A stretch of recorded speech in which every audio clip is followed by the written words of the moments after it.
বাজারে ডিম ও ইলিশের অতিরিক্ত দামের জন্য সিন্ডিকেট দায়ী বলে জানিয়েছেন মৎস্য ও প্রাণী সম্পদ উপদেষ্টা ফরিদা আক্তার।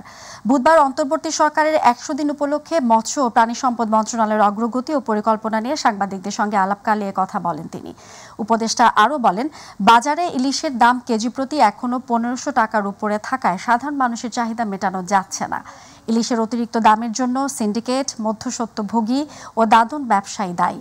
মাংস, দুধ ও ডিমের মূল্য স্থিতিশীল রাখতে অংশীজনের সঙ্গে আলোচনার মাধ্যমে বিভিন্ন পদক্ষেপ নেওয়া হয়েছে বলেও জানান ফরিদা আক্তার।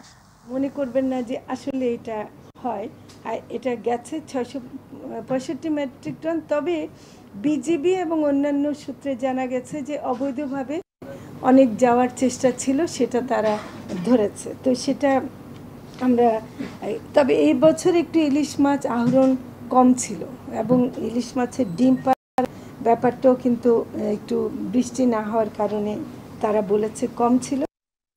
তো সেটা আমরা করছি। আমরা খুবই দুঃখিত যে এখনও বাজারে আজকে কত আমি জানি না, কিন্তু ১৫০০ টাকার নিচে এখনও যে আনতে পারিনি, এটার জন্য আমরা দুঃখ প্রকাশ করছি। কিন্তু আমরা যে চেষ্টা করছি সেটা আপনাদেরকে